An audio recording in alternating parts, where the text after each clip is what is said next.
The mattress was heavier than Artyom expected. Dragging it toward the door, he tripped over a torn edge of the upholstery, and something thudded dully inside. He froze and listened. The silence of the apartment weighed on his temples. The same silence that had settled here 2 weeks ago, when his grandmother hadn't woken up. He carefully felt for a tear in the fabric. He reached inside and felt something thick, wrapped in plastic. His heart began to beat faster. Artyom carefully pulled out the package. A wad of money, tightly bound with a rubber band, then another, and another. He laid them on the floor, one by one, disbelieving his eyes. The last thing to emerge from the mattress was a yellow envelope with his name written in shaky handwriting. Artyom sank to the floor and tore it open in the dust. The paper was thin, covered in small letters on both sides. My dear Artyomushka, forgive me for always keeping silent, but now you must know the truth. He went cold. The hand holding the letter trembled. Your mother, Lena, she was my pride. So beautiful, smart, talented. All the boys in the yard were crazy about her. And he too. Victor, your father. Tall, stately, with intelligent eyes, an engineer, a promising one. I was happy when they started dating. I thought this was happiness. But after the wedding, something changed. Lena became quiet, withdrawn. I blamed it on fatigue, saying it was a young family, everyday life. I tried to help, but she pushed me away, saying everything was wonderful. I believed her, but how blind I was. And when you, Artyomushka, were born, it was as if she came to life. She spent whole days playing with you, singing songs, laughing at your toothless laugh. But as soon as Victor came home from work, the light in her eyes disappeared. And then I started noticing bruises. First on her arms. She said she hit herself on the door, and then on her neck. She didn't even take off her scarf at home. And once I saw her flinch when Victor suddenly raised his hand to fix his hair. Just fix his hair. And at that moment she froze, covering her face with her hands. Explain what's going on. I asked her alone. She looked at me with such empty eyes and quietly replied, Nothing, Mom. I'm just a bad wife, I have to try harder.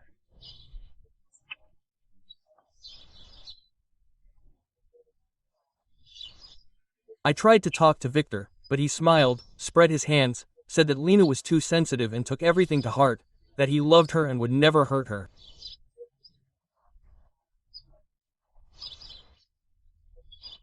And I believed him then. God, how ashamed I still am. You were 1.5 years old when it happened. A winter evening, snow was falling in flakes.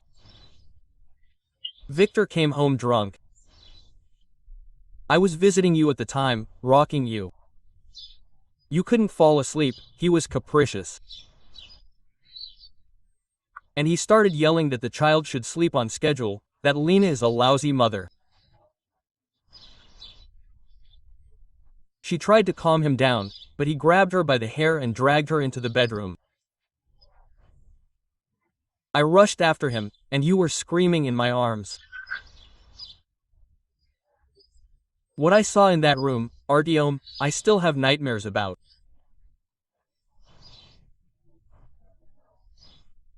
He beat her methodically, cruelly, on the face, on the body, on the arms with which she tried to cover herself. He screamed that she was worthless, that she ruined his life, that he was stuck with her in this hole. I tried to pull him away, but he pushed me so hard that I fell, clutching you to my chest.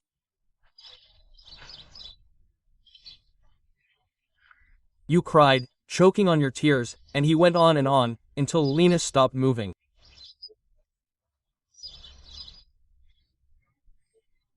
And then he seemed to come to, looked at his hands, at her, at us, and without a word, left the apartment. We never saw him again. I called an ambulance. Lena was unconscious. Broken ribs, a concussion, internal bleeding. They took her away. The doctors fought for 3 days, but they couldn't save her. She died without ever regaining consciousness. And then they told me that you had a choice, an orphanage or my guardianship. Victor was missing. They put him on the wanted list. I took you, sold my apartment, bought this smaller one, and started all over again. You grew up for your sake, asking about your mother, and I told you that she was ill, that her heart couldn't take it. Yes, it was true. Her heart really did give in, but not in the way you thought. And about your father, I told you that he moved far away and wouldn't come back. You accepted it calmly. You didn't remember him. For you, I was both mother and grandmother. And I tried to be worthy of that trust. I saved every penny, scrimped on everything. Food, clothes, medicine.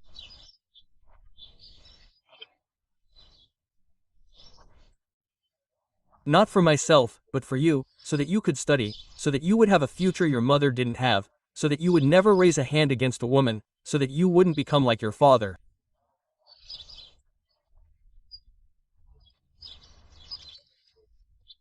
I remember how you brought home a bad grade in 7th grade and were afraid to tell me.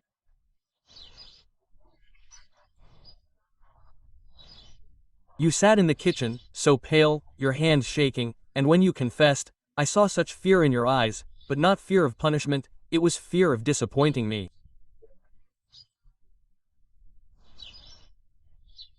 That's when I realized what raised you right. You learned to fear not pain, but the sorrow of others. That's the most important thing I could give you.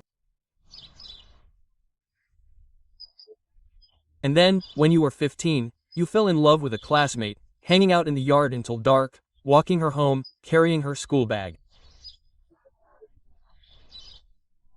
I saw from the window how carefully you treated her.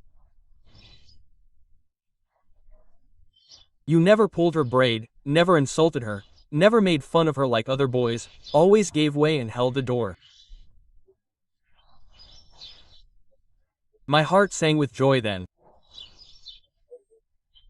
You weren't raised by him, but by me and the memory of your mother. But 3 years ago, Victor showed up, sent a letter, wrote that he repented, that he had undergone treatment and that he wanted to meet his son. He asked for forgiveness. He said he had changed. I burned that letter without replying, and he wrote twice more, and I burned each one without reading. What does he care about you after so many years? What right does he have to forgive me? But I still kept his last letter. It's in the box on the top shelf of the sideboard among Mom's jewelry. If you want, read it, but if not, burn it, like I did the rest. Artyomushka, I don't know if I did the right thing by keeping this whole story from you.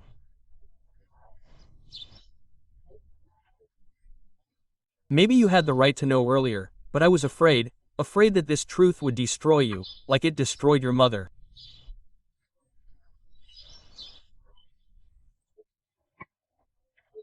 I was afraid that you would start looking for his traits, his anger, but I'm glad you grew up different, kind, honest, fair.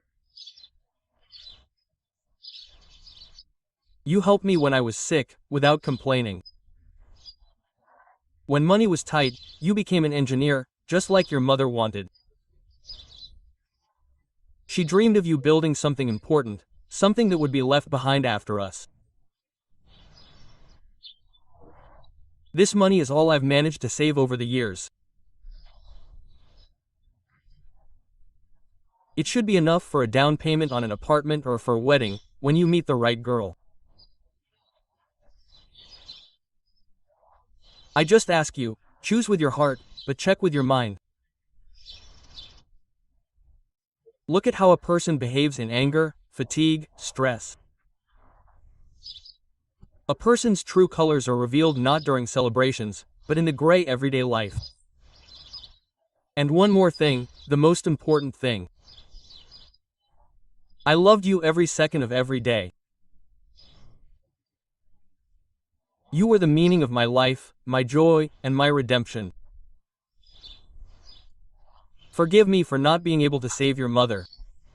Forgive me for keeping silent for so long. But know this, I would give everything for you to be happy. Live, my dear, build, create, love. Be happy for both of us, for me and for your mother, who never got to see what a wonderful person you became. I love you very much, your granny. Artyom didn't notice the tears streaming down his cheeks. He sat on the floor among dusty boxes and old things, clutching the letter and crying. For the first time since his grandmother passed away.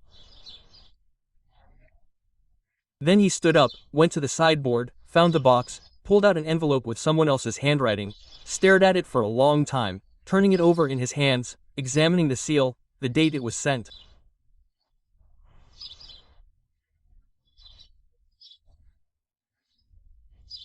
Two years ago, when his grandmother was already seriously ill but kept silent about it, continuing to care for him, Artyom opened the envelope and read a few lines.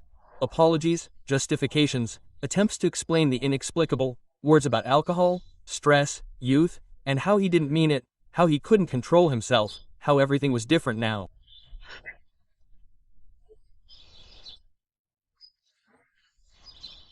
He slammed the letter shut without finishing. Some things have no expiration date, and some actions can't be atoned for by any words. Artyom went into the kitchen and held the envelope to the gas stove. The paper flared, caught fire, curled. Artyom watched the apology, 25 years too late, burn. When the flames began to burn his fingers, he threw the remains into the sink and turned on the water. Then he returned to the room, sat on the sofa, and sat in the darkness for a long time, hugging his grandmother's letter. Dusk was gathering outside, and children were laughing somewhere in the yard. Life went on, despite everything. That evening, he called the girl he'd been dating for the last 6 months. Anya, come over. I need to tell you something about my family, about who I really am. Quote. She arrived an hour later. Artyom made tea, and they sat in the very kitchen where his grandmother once fed him porridge and told him stories. He spoke for a long time, haltingly, occasionally pausing to fight back the tears that welled up. He told him everything he'd learned from the letter, the whole truth about his family. Anya listened attentively and said nothing. And when he finished, she simply hugged him. You're not him, she said quietly. You'll never be like that. I know that. Quote. For the first time in many years, Artyom realized he was ready to speak out, that the truth, no matter how terrible, was liberating, and that the memory of his grandmother and mother would live on within him not as a heavy burden, but as a light that would help him move forward.